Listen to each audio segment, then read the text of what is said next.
Bonjour et bienvenue. Ce grand rendez-vous est idéalement placé à mi-chemin de la lutte, si j'ose dire, après la manifestation de la semaine dernière et avant celle, au pluriel, de la semaine prochaine. On regardera très attentivement celle lancée par Jean-Luc Mélenchon, celle des Insoumis, la vôtre, Adrien Quatennens. Bonjour. Bonjour. Vous êtes député insoumis du Nord, vous n'avez que 27 ans et pourtant cet été vous êtes devenu la terreur de vos collègues de La République En Marche à l'Assemblée. On se souvient par exemple que vous les aviez enjoints à se libérer de l'idéologie de leur leader et carrément à vous rejoindre dans l'insoumission. Bien sûr, aucun d'eux n'a suivi votre conseil. En fait, vous êtes... voir un petit peu. Pour l'instant, en tout cas. Et en réalité, en fait, vous êtes comme votre mentor, Jean-Luc Mélenchon. Vous maîtrisez parfaitement les techniques, le bruit, la fureur, la rhétorique. Mais pour quel résultat? La question peut se poser franchement, parce que le rouleau compresseur Macron continue tranquillement sa route, son chemin. Et ce chemin, c'est celui de la réforme d'inspiration libérale que vous honnissez. Pour vous interroger et pour vous poser toutes ces questions, l'équipe du Grand Rendez-vous, Nicolas Barré, directeur de la rédaction des Échos. Bonjour Nicolas. Bonjour David. Et Laurence Ferrari pour CNews, qui d'ailleurs vous pose la première question. Bonjour Laurence. Bonjour à tous, bonjour Adrien Quatennens. Bonjour. Vous étiez hier au premier rang, à la Fête de l'Humanité, pour écouter le discours de Pierre Laurent, le patron du PC qui a étrillé sous vos yeux Jean-Luc Mélenchon. Lui, il est absent, mais le peuple est présent, on l'a entendu il y a quelques instants dans le journal. Est-ce que vous vous êtes senti piégé? Et d'un, et deux, pourquoi est-ce que vous n'êtes pas parti? Est-ce que c'est pas plus facile de dire sa colère sur Twitter que dans la salle? Piégé, non. Déçu, oui, assurément. C'est-à-dire que nous sommes venus hier à la Fête de l'Humanité, comme c'est notre habitude d'ailleurs, avec un état d'esprit positif, fraternel. Jean-Luc Mélenchon, vous l'avez dit, était absent pour une bonne raison, c'est que cela fait longtemps qu'il est appelé à La Réunion. D'abord parce qu'il a fait de très bons scores là-bas et que ça fait longtemps que les Réunionnais voulaient le recevoir, mais en plus parce qu'il y a une situation sociale, ça ne vous aura pas échappé là-bas, qui nécessitait un déplacement politique. Mais là, vous avez pris ça comme un soufflet ou pas? Alors, il s'est trouvé qu'il fallait absolument que ce déplacement soit positionné avant la reprise des travaux parlementaires. Donc Jean-Luc devait aller à La Réunion. Et nous, de notre côté, nous avons assuré la représentation de la France Insoumise à la Fête de l'Humanité. Mais vous attendiez pas à ça, on est bien d'accord? Non, très clairement. C'est-à-dire qu'on se retrouve au premier rang du discours de la direction communiste, encore une fois, dans un esprit tout à fait constructif. Et on se retrouve, alors que Pierre Laurent, au démarrage de son discours, regrettait le fait finalement que les commentateurs ne parlent que de la Fête de l'Humanité sous le spectre de l'absence de Jean-Luc Mélenchon. Finalement, il a beaucoup trop parlé de Jean-Luc Mélenchon dans son discours, et avec une charge en règle, parce que oui, on ne va pas le cacher, il y a des désaccords stratégiques, mais vous savez... Même si c'est dommageable, de mon point de vue, on ne va pas en faire un incident, parce que l'enthousiasme qu'il y avait dans la fête était en absolue contradiction avec le discours que nous avons entendu. Est-ce que c'est un dinosaure, Pierre Laurent? Est-ce qu'il faut le dégager? Mais ce n'est pas la question, encore une fois. C'est celle que je vous pose, en tout cas. Dans l'absolu, comme c'est le cas à l'Assemblée, nous travaillons avec les communistes. Vous savez, l'unité... Oui, mais pas avec Pierre Laurent. L'unité qui est appelée des vœux de Pierre Laurent, il ferait bien de ne pas simplement l'incanter, mais de travailler à ce qu'elle fonctionne. Nous avons, lors des élections législatives, participé à l'élection de beaucoup de députés communistes que vous avez dans le groupe actuel, en ne mettant pas de candidat de la France Insoumise devant eux. Par ailleurs, j'observe que nous n'avons pas eu toujours le retour là-dessus, puisque nous avons été élus, ce qui est mon cas, avec un candidat communiste en face. Donc l'unité est finalement bien souvent le régime incantatoire général, mais il faut poser des actes. Pour notre part, la France Insoumise, nous y travaillons dans les faits. Est-ce que vous pointez, Adrien Quatennens, une forme d'archaïsme aujourd'hui du Parti communiste par rapport à votre mouvement, qui serait, lui, une forme d'incarnation de la modernité? C'est cette distinction-là que vous posez? N'attendez pas de moi que je tape sur le Parti communiste. Encore une fois, j'ai bien cité le fait que c'était le fruit notamment du discours de sa direction. J'observe, en me baladant hier dans la fête, que c'est pas exactement la tonalité qu'il y a dans les allées, où nous sommes bien accueillis, où nous discutons avec les gens. La direction, en tout cas, tape sur vous, et notamment, juste un point très bref, Pierre Laurent, dans son discours hier, a pointé le fait que vous n'aviez pas, la France Insoumise n'avait pas clairement appelé à voter pour Emmanuel Macron face à Marine Le Pen. Ça, c'est un aspect qui vous a manifestement agacé hier dans le discours de Pierre Laurent. Et une question incidemment à ce sujet. Vous personnellement, Adrien Quatennens, vous avez fait quoi au second tour de l'élection présidentielle? Monsieur Doucan, que je sache, le vote est secret dans ce pays. Vous êtes un personnage public, c'est intéressant de savoir ce que vous avez fait. Bien évidemment, si vous voulez en savoir un peu plus, je peux vous dire pour qui je n'ai pas voté. Je n'ai pas voté pour Marine Le Pen. Vous vous êtes abstenu? On peut faire rapidement ça. Encore une fois, vous ne me ferez pas répondre à cette question pour une raison que je me permets d'expliquer néanmoins. Jean-Luc Mélenchon n'a pas expliqué quel était son vote. Bon, chacun se fera son opinion connaissant le personnage, mais en tout cas, vous voyez bien que lorsque nous avons fait la consultation des volontaires de la France Insoumise sur le site internet, nous avons obtenu en effet 3 blocs très nets. Oui, absolument. Donc par conséquent... Mais qu'y a-t-il d'inavouable en fait? Vous avez voté Macron, Adrien Quatennens? mais vous refusez de répondre. Si je l'avais fait, je ne vous répondrais pas. Allez, pour une raison, et que je vous demande de me laisser expliquer, c'est Allez-y. qu'encore une fois, nous devons respecter le fait que, oui, quand il y a Marine Le Pen au second tour, ça n'est plus un automatisme que d'appeler à faire barrage. Parce que vous savez, quand en 2002, ça arrive une première fois et que c'est accidentel, tout le monde fait front contre elle, il n'y a pas de sujet. Nicolas Je Barré. pense que quand on dit pas une voix ne doit aller au Front National, c'est suffisamment clair, d'autant plus quand nous voyons bien le rôle que joue le Front Et si National les dans voix ces du Front élections, National se qui est le portent rôle de sur vous passe-plat du système. Pardon ? Et si les voix du Front National se portent sur vous, comme ça a été le cas lors de la législative, le Eh bien, candidat FN face à vous disons- a appelé à voter pour vous. Disons franchement les choses, il ne vous aura pas non plus échappé que l'appel à voter pour nous, en l'occurrence pour moi du Front National, n'a pas été souhaité ni demandé. Cela va On de est soi. d'accord. Nous sommes Mais les voix, vous les prenez. idéologiquement l'antithèse du Front National. En revanche, disons-nous les choses franchement, les électeurs du Front National ne sont pas le Front National, ils ne sont pas sa propriété. Et oui, il y a parmi la grande masse de ces électeurs des gens qui, avant tout, sont qui pensent désespérés et comme vous. sont en colère. Non pas qui pensent Des forcément gens comme qui nous, sont fâchés, mais qui pas expriment, fachos, qui comme expriment, disait, voilà, qui Jean-Luc expriment, Mélenchon. qui expriment un désespoir. Absolument. Et moi, je me fais l'effort de convaincre toutes ces personnes de choisir une colère non pas ethniciste et identitaire, mais une colère qui soit propulsive, celle qu'incarne la France insoumise. Et je me satisfais quand quelqu'un qui avait choisi de voter Marine Le Pen finit par voter Mélenchon. Sinon, donnez-moi la bonne méthode pour faire baisser le Front National, sinon qu'en convainquant. Voilà notre stratégie. On avance. Convaincre. Adrien Quatennens, député du Nord, on avance. Nicolas Barré vous interroge sur les manifs. Oui, fondamentalement, on aimerait comprendre ce qui vous distingue des communistes, notamment sur le grand sujet du moment qui est l'opposition à la réforme du droit du travail. Quand on regarde, on a l'impression que vous vous opposez en gros pour les mêmes raisons. Et donc pourquoi est-ce que vous n'êtes pas alliés tout simplement avec eux dans cette opposition ? Ah mais attendez, sur la loi travail, comme sur tout un tas de combats ponctuels, dès lors qu'on ne parle pas de la tambouille électorale, nous sommes de fait alliés. Enfin, à l'Assemblée, il n'aura échappé à personne qu'il y a une parfaite complémentarité entre le travail du groupe GDR dans lequel siègent nos amis communistes et le travail de la France insoumise. Donc de fait, nous sommes alliés. Et je vais même vous dire plus, quand il y a des points précis sur lesquels nous pouvons trouver des accords ponctuels avec d'autres forces politiques, on n'hésite pas, nous, à être à l'initiative d'un élargissement, justement. Il ne vous aura pas échappé non plus que pendant les débats sur la moralisation, nous avons fait l'alliance la plus large, y compris avec la droite, contre le maintien du verrou de Bercy. Donc nous ne sommes pas une opposition de principe. À chaque Mais fois vous que ne les choses vont manifestez dans pas le bon ensemble, sens... par exemple. Pardon ? Vous ne manifestez pas ensemble, par exemple. Ah bah absolument si, le 12 qui est derrière nous, c'était 23, un appel le largement 23, Le unitaire. 23, c'est pas ce qui est prévu. Mais attendez, Pierre Laurent ne viendra Si on pas le avait écouté 23. Pierre Philippe Laurent. Martinez non plus. Laurence Ferrari vous interroge. Philippe Martinez qui dit niet aussi pour défiler avec vous le 23 septembre. La CGT ne vous aidera pas à mobiliser. Qu'est-ce que vous lui dites ? Moi, je lui dis, comme je dis à tous les syndicats, que chaque fois qu'ils appelleront à la mobilisation contre cette loi de régression sociale, qui est d'une gravité absolue, qui est l'assaut final contre l'ordre social dans ce pays, nous serons au renfort. Et nous n'avons pas attendu pour appeler à se mobiliser le 12, de la même manière que nous n'attendons pas pour dire qu'il faut être en nombre et qu'il faut réussir le 21. Parlons du 23 juste un instant. Le 23, c'est une initiative que le mouvement La France Insoumise prend. Mais ce n'est en aucun cas la marche de la France Insoumise.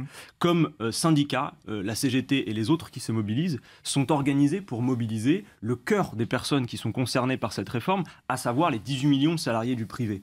Pour autant, nous, comme force politique, nous ne commentons pas les stratégies des syndicats, mais nous mettons notre pierre à l'édifice de la mobilisation qui est nécessaire. C'est pourquoi le 23, nous appelons toutes celles et ceux, y compris parmi les Français qui n'ont pas l'habitude de ces formes de manifestation, de ces formes d'action, à se mobiliser.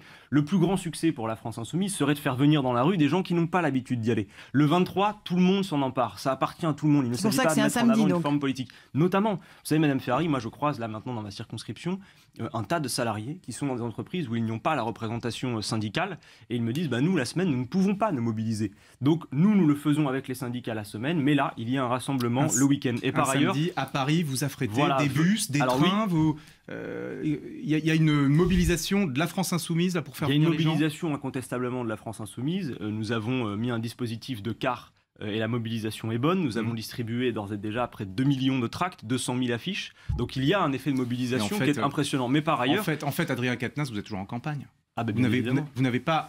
pas changé de logiciel. Mais pourquoi Ça ressemble au rassemblement du 16 mars, lorsque Jean-Luc Mélenchon avait rassemblé des milliers de personnes place de la République. Peut-être, vous avez raison. C'est ça que vous visez ? Bah écoutez, en tout cas, moi ce que je constate aujourd'hui, c'est que le climat dans le pays montre que l'élection présidentielle n'a rien réglé. Il y a une atmosphère qui ressemble finalement à ce qu'était l'atmosphère de la fin de règne de François Hollande. En fait, c'est pas l'insoumission, c'est l'insurrection que vous promettez. Non, c'est l'insoumission ordonnée, pacifique, méthodique, avec de belles manifestations bien réglées, où nous appelons les gens à mettre en avant d'abord leur pancarte et pas leur couleur. Les gens viendront avec leur drapeau. S'ils viennent avec un drapeau de la couleur qu'ils veulent, on s'en moque, c'est pas le sujet. Manifestation Nous sans voulons violence. rassembler le plus largement possible parce que tout le peuple français est intéressé à la manière dont on va organiser le travail. Tout le monde peut s'y intéresser. Mais Adrien Quatennens, qu'est-ce que vous voulez dire quand vous dites l'élection présidentielle, c'est un peu comme si elle n'avait pas eu lieu, en quelque sorte? Écoutez, vous aurez remarqué quand même qu'Emmanuel Macron est en train de prendre une pente savonneuse qui glisse de plus en plus. À quoi ça tient?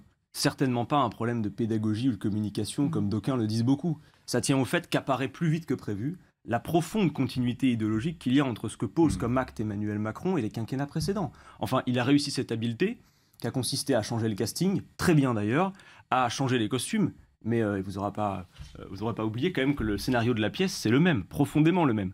Et ça apparaît Ça va pas plus loin, même? Écoutez, oui, ça va plus loin. C'est, comme je le disais tout à l'heure, c'est la dernière pierre posée à cet édifice de sape de l'ordre social dans le pays. Les Français voient quelque chose.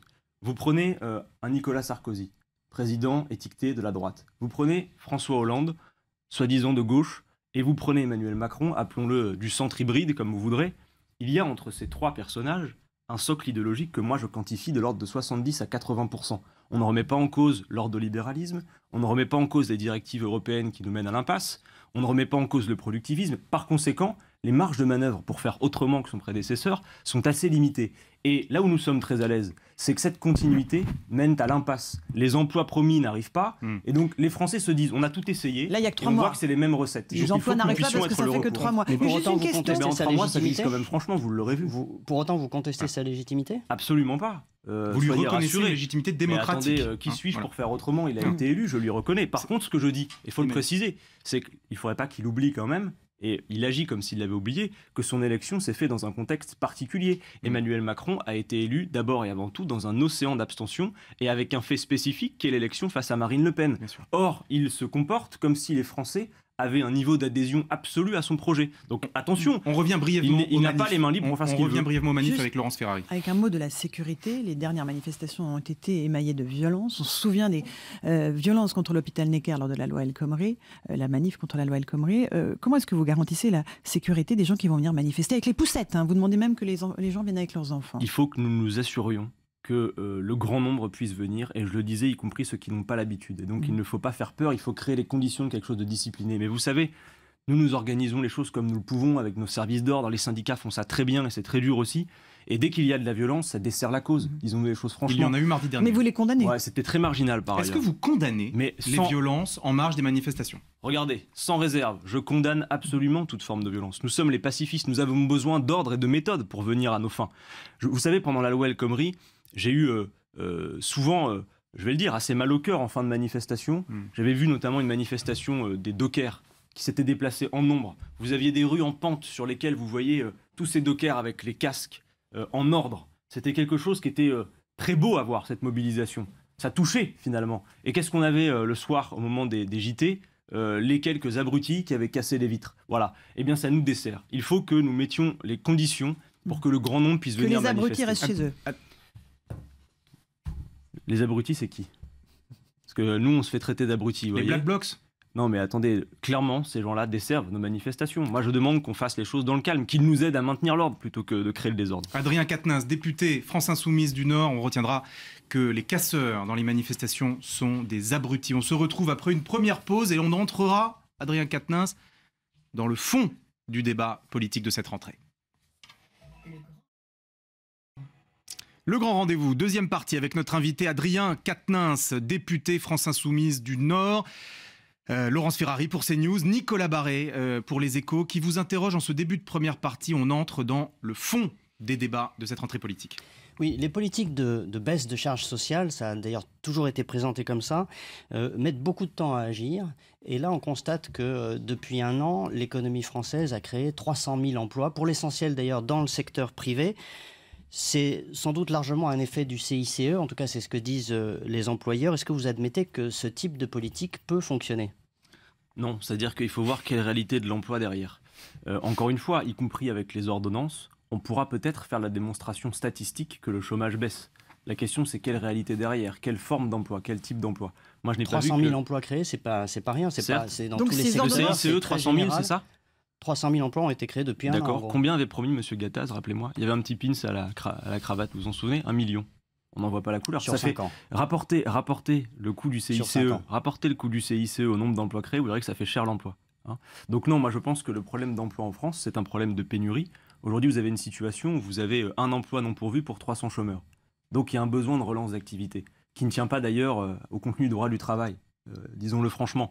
Ce qu'il faut, c'est remplir le carnet de commandes. Et nous avons par exemple des propositions. Il faut une relance de l'activité, pas n'importe laquelle par ailleurs. C'est ce que relancer l'activité de manière socialement utile, écologiquement soutenable. Voilà ce qu'on pourrait faire, qui est quand même plus enthousiasmant que le CICE ou la précarisation de l'emploi pour dégager des marges de manœuvre. Vous dites, Adrien Quatennens, effectivement, vous a souvent entendu le dire, c'est pas le code du travail ou la loi qui bloque l'emploi. Le problème, c'est les carnets de commandes. Mais l'association qui représente les petits patrons, la CPME, s'est félicitée de la réforme des ordonnances travail. Est-ce que ça veut dire que ces petits patrons, ces patrons de PME ne comprennent rien à leur propre réalité? Est-ce que c'est ça que vous leur dites? Pas du tout. Nous d'ailleurs, nous avons un programme avec la France Insoumise qui est un programme qui est favorable aux PME et TPE. Notamment par la baisse de l'impôt sur les sociétés. Oui, la baisse de l'impôt sur les sociétés. Non, mais ils se réjouissent des ordonnances, répondez à ça. Non, ils se réjouissent des ordonnances. Pas tous, je suis désolé. Moi, je rencontre plein de patrons de PME. Leur et organisation ils me disent clairement, mais non.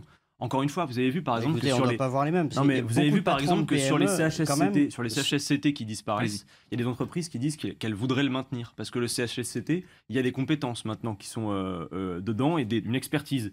Et Madame Pénicaud fait passer une loi qui dit clairement qu'on ne pourra pas maintenir le CHSCT. De la même manière, sur un tas de dispositions de cette loi, on dit qu'on va libérer les entreprises en leur donnant des choses qu'elles ne réclament pas. Alors quoi, on veut les libérer de force?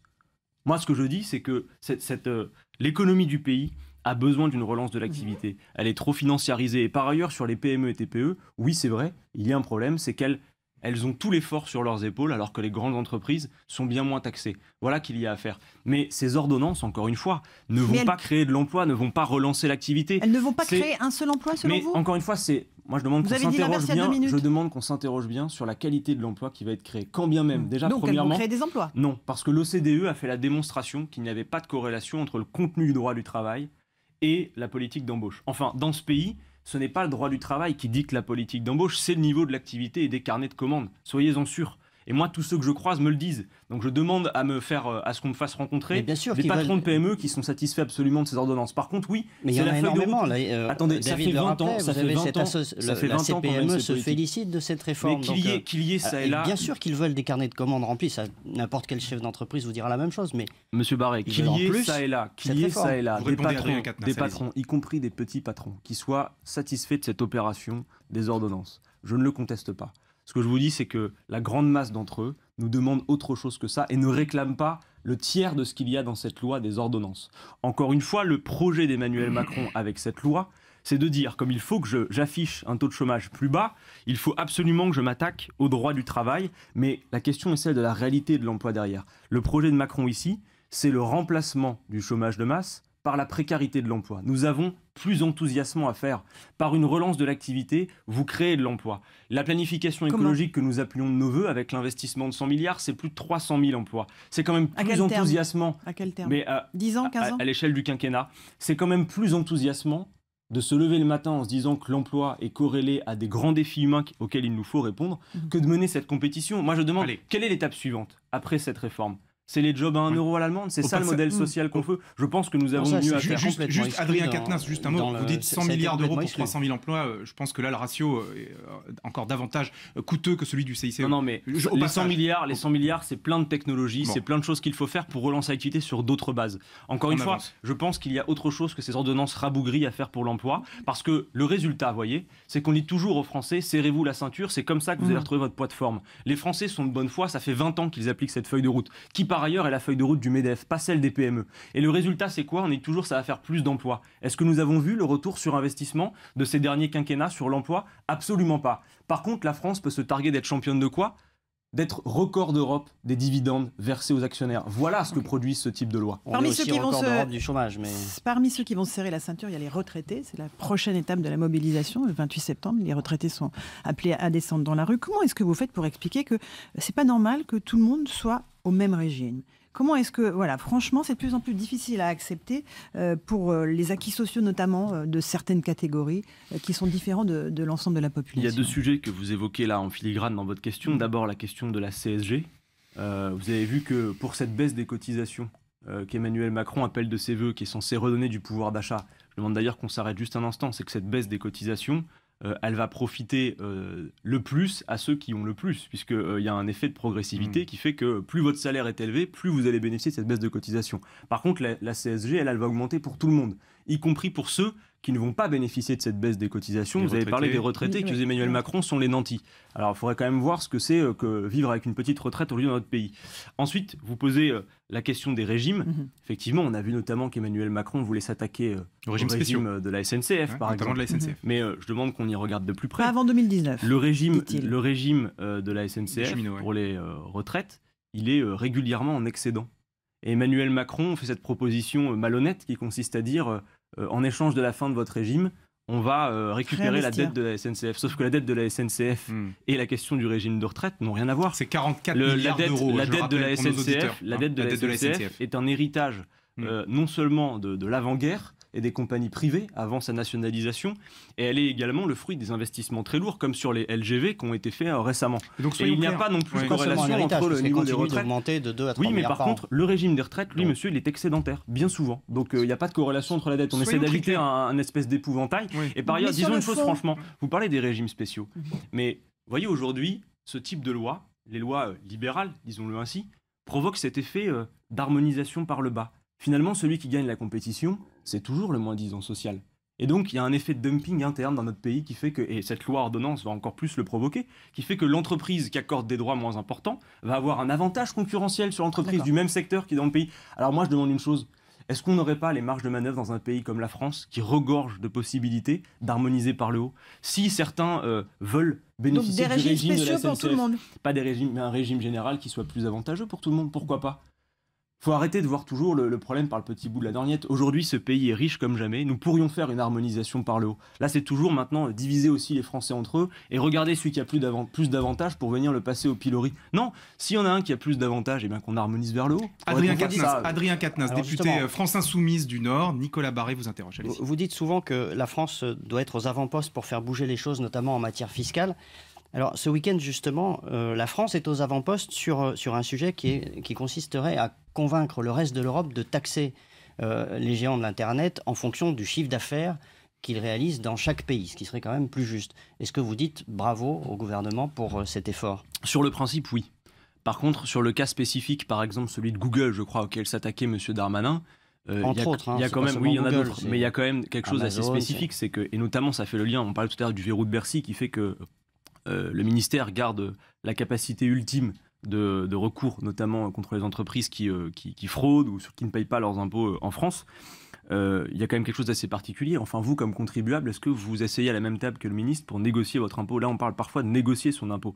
Mais oui, s'il s'agit de taxer justement les entreprises de ce type, effectivement, c'est une bonne chose.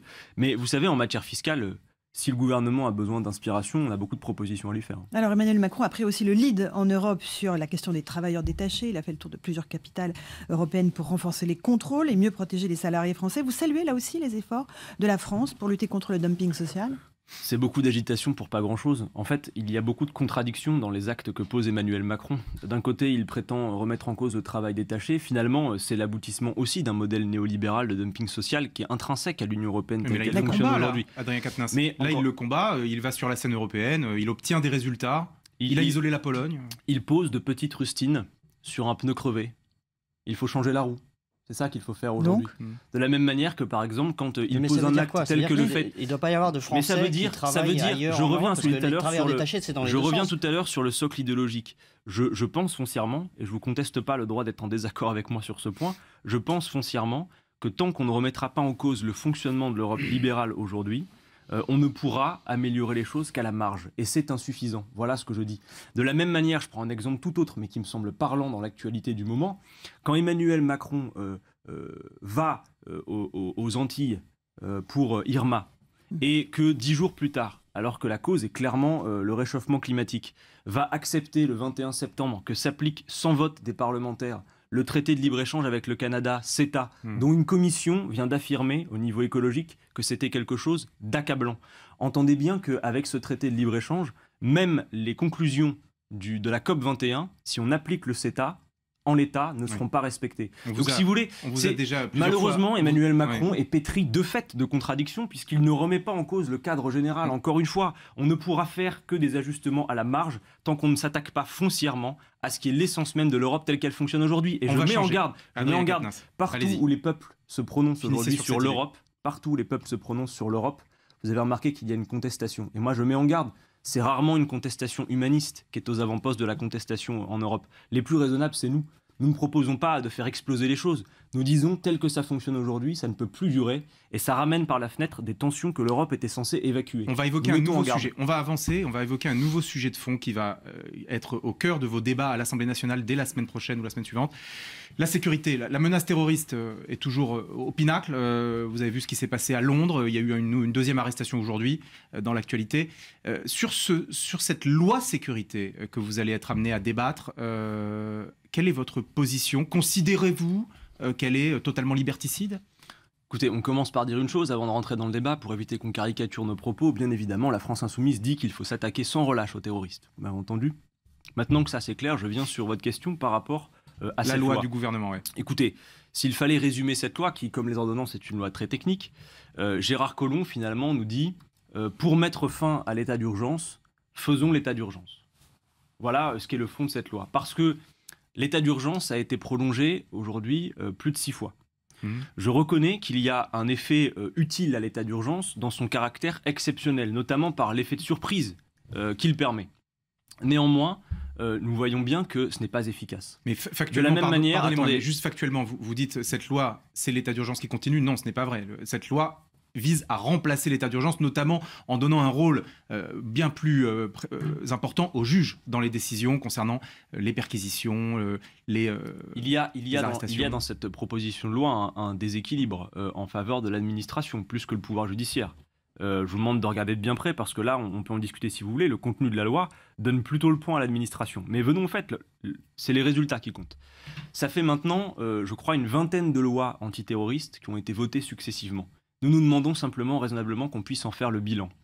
L'état d'urgence a été prolongé plus de 6 fois, et là, il s'agit du coup, pour le gouvernement qui a bien compris qu'il fallait respecter la nature exceptionnelle de l'état d'urgence, de dire on va transposer dans le droit commun bon nombre de dispositions de l'état d'urgence pour lutter contre le terrorisme. Nous pensons que ce n'est pas la bonne solution.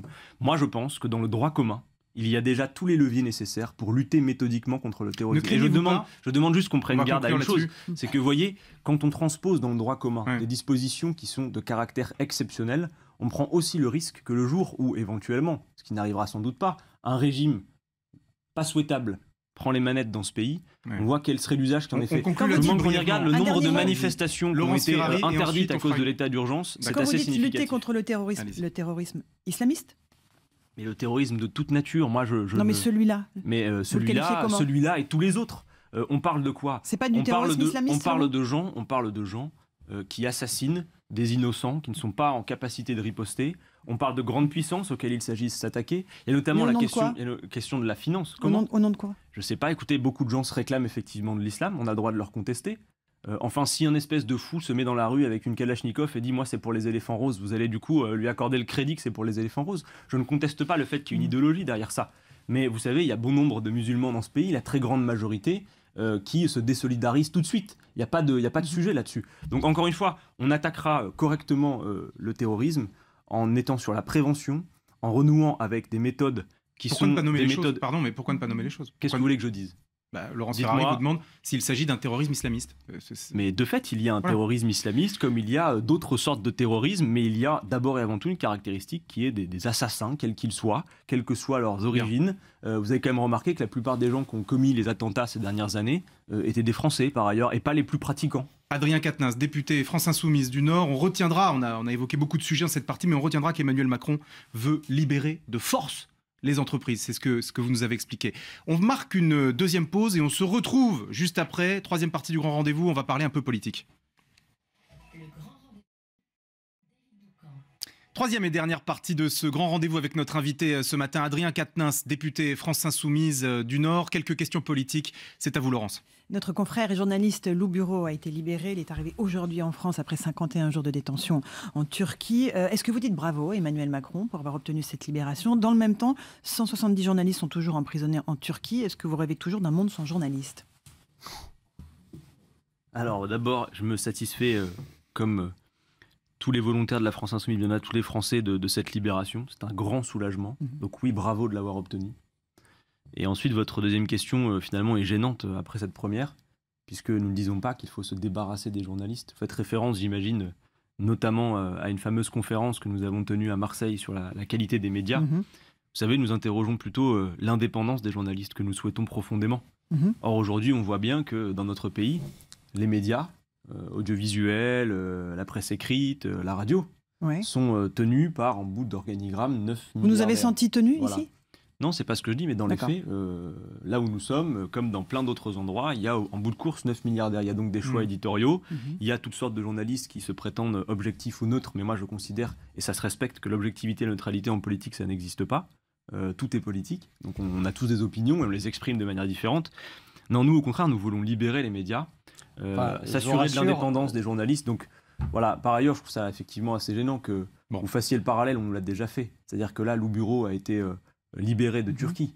Et il y a 170 confrères qui sont toujours en prison. J'ai déjà eu à subir le fait que parce que nous contestons certains aspects des médias et du journaliste qui sont contestables par ailleurs, on nous dise que demain nous irions, comme en Turquie, emprisonner les journalistes. Non, absolument pas. On ne va pas faire ça. Je vous rassure, Adrien Quatennens, nous serons les garants. Nous faisons notre travail en toute indépendance. Oui, mais nous serons. Non, mais la question quand même. Adrien Quatennens. Nous sommes les garants, nous serons les garants de l'indépendance des journalistes. Bon, nous ne sommes pas dans un débat entre nous. Quelques questions de société. Moi, j'aimerais vous entendre parce qu'on ne vous entend pas souvent sur ces sujets-là. La PMA pour toutes. La ministre Marlène Schiappa a annoncé que cette promesse de campagne serait tenue à échéance dans le quinquennat. Vous y êtes favorable? Oui, tout à fait. Vous ne nous entendez pas beaucoup parce que peut-être vous ne nous interrogez pas beaucoup non plus. Je viens de le faire. Voilà, très bien, mais dans notre programme L'Avenir en commun, effectivement, il y avait la PMA étendue à toutes et notamment son remboursement.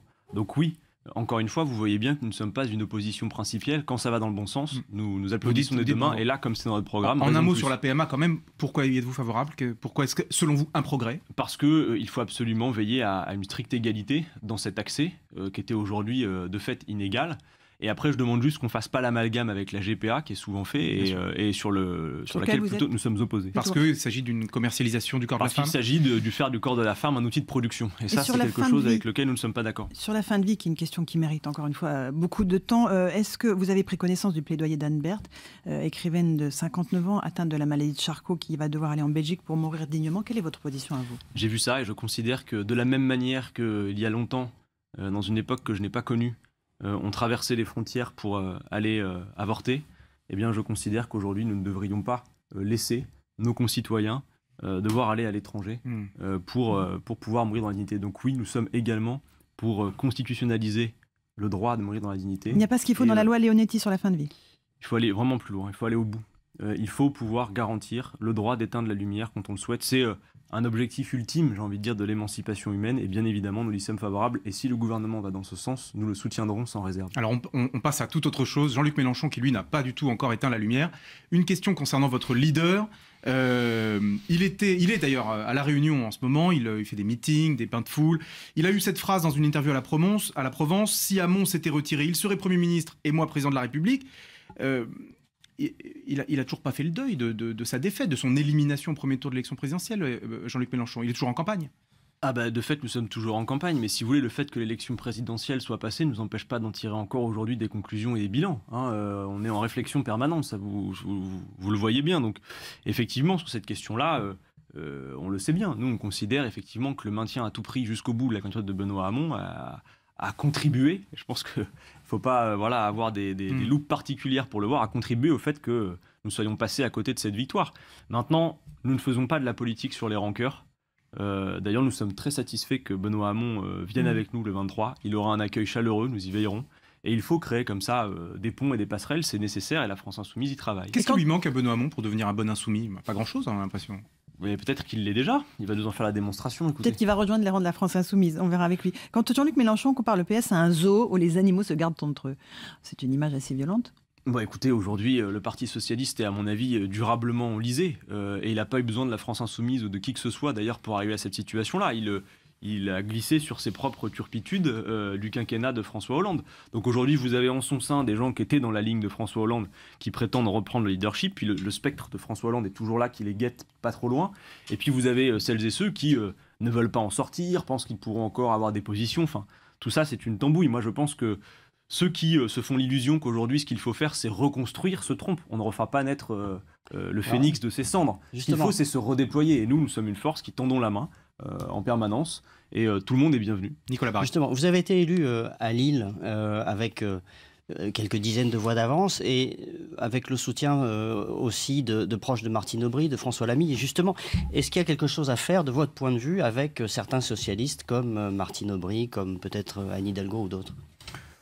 Écoutez, nous discutons avec tout le monde. C'est une nécessité, mais nous appelons à la clarification, à la clarté. Par exemple, quand nous avons demandé à l'Assemblée, au groupe du Parti socialiste, d'être clair dans sa position de vote sur le fait qu'il vote ou non la confiance au gouvernement, c'est un minimum pour pouvoir discuter. Après, je vais vous dire une chose, notre ambition est bien plus ample que le rassemblement de la gauche. Et tout ça, pour moi, c'est une langue morte. Ce qu'il convient de faire aujourd'hui, c'est de fédérer le peuple tout entier. Et ça dépasse largement la question des partis politiques qui, malheureusement, peut-être n'intéressent plus grand monde, vous savez, dans ce pays. Aujourd'hui, dans la France insoumise, il y a des gens qui sont, oui, militants depuis 20 ans, d'autres le sont depuis 20 minutes, tant mieux. Il faut que tout le monde puisse se rassembler. Encore une fois, nous ne mettrons plus le doigt dans la tambouille, mais nous serons toujours disponibles pour tendre la main et créer les ponts entre le maximum de gens. Et d'abord, avec ceux qui ne sont pas membres des partis politiques et qui débordent d'enthousiasme. Venez voir un peu les rayons de la France insoumise, vous allez voir, ça déménage. L'image du rassemblement, elle a eu lieu il y a que 2 jours à l'Élysée avec les présidents Hollande, Sarkozy et Macron pour célébrer l'attribution des JO de 2024 à Paris. C'est une bonne nouvelle pour la France. Est-ce que là encore, vous trouvez que tout va mal et que c'est une très mauvaise nouvelle, ces JO? Ah, puis la France insoumise, nous sommes toujours tristes, nous faisons toujours la tête. Vous n'êtes pas toujours grincheux. On a l'impression que rien ne peut vous mettre de bonne humeur. Ah, mais il y a plein de choses qui peuvent... Regardez, on parlait de la PMA contre. à l'instant, je vous ai fait un grand sourire. Non, regardez. Sur la question des JO, écoutez, maintenant ils sont là. Je ne vais pas faire le trouble-fête et venir contrecarrer cet unanimisme qu'il y a dans le pays par rapport aux JO. Mais encore une fois, nous demandons toujours à bien réfléchir. Ce qui nous pose souci avec les JO, c'est que sont beaucoup d'investissements. Alors là, on nous dit que les budgets vont être maîtrisés, mais à chaque fois, on nous l'a fait. Je crois me souvenir que les seuls Jeux olympiques qui sont rentrés dans leur budget, c'était, je crois, aux États-Unis, mais la plupart du temps, les factures sont multipliées par 2. Je crois même que Pékin avait multiplié sa facture par 15. Bon. Ça coûte très cher. Nous ne sommes pas la Chine. Je pense qu'avec vous savez, avec tout cet argent, il y aurait besoin de développer des équipements sportifs de proximité, de faire autre chose. Et par ailleurs, on nous dit oui, ils vont être aussi responsables du point de vue environnemental. Enfin, moi, j'ai regardé un peu le rapport. Il y a beaucoup de greenwashing là-dedans. Vous avez des équipements qui restent ensuite. Oui, il faut voir comment ils entretiennent après. Moi, je demande aussi qu'on regarde, il y a beaucoup d'équipements qui coûtent aussi très cher parce que ce sont des partenariats publics-privés. Je pense qu'on aurait mieux à faire avec beaucoup d'argent. Maintenant qu'ils sont là, nous allons plutôt regarder d'assez près à la manière dont ça va se faire, et notamment sur les partenariats publics-privés et aussi sur la question environnementale. Il nous reste 1 minute, alors il nous reste juste 1 minute, donc très brièvement, est-ce que vous savez déjà si Jean-Luc Mélenchon sera le candidat naturel de la France insoumise en 2022, ou bien est-ce que ça peut être un débat dans vos rangs? Posez-lui la question. Écoutez, moi, on verra bien. Aujourd'hui, Jean-Luc Mélenchon, il a toujours cette forme olympique, pour prendre le terme. Donc, tant qu'il l'a, effectivement... Il aura 71 ans en 2022, on le précise. Oui, mais... pas de dégagisme pour lui. Écoutez, on verra, on n'est pas en 2022. Encore une fois, moi je considère que tant que Jean-Luc Mélenchon peut assurer cette fonction de leader, c'est une bonne chose qu'il le fasse. Après, vous avez vu qu'il est aussi très soucieux de la transmission autour de lui. Il y a tout un collectif, la France insoumise, ce n'est pas que Jean-Luc Mélenchon. Mais effectivement, il tient son rôle et tant qu'il peut le tenir, je pense que c'est une bonne chose qu'il le tienne. On est aujourd'hui dans les journées du patrimoine. Est-ce que vous irez visiter un monument aujourd'hui, l'Élysée, la place du Colonel Fabien? Alors, si je visite un monument, ce ne sera malheureusement pas à Paris, ou plutôt heureusement, je ne sais pas, parce que je vais devoir peu de temps après, là, vous quitter pour retourner à Lille. Bon. Donc pas de visite de monument. Peut-être cet après-midi à Lille, okay. J'y réfléchis. Stéphane Bern, missionné pour la sauvegarde du patrimoine, bonne chose aussi? J'ai pas d'avis là-dessus en particulier, écoutez. Non, pas d'opinion. Pas de commentaires. Ouais, bon. Ça vous intéresse pas? Pas particulièrement. Eh bien, merci, Adrien Quatennens. C'est la fin de ce grand rendez-vous.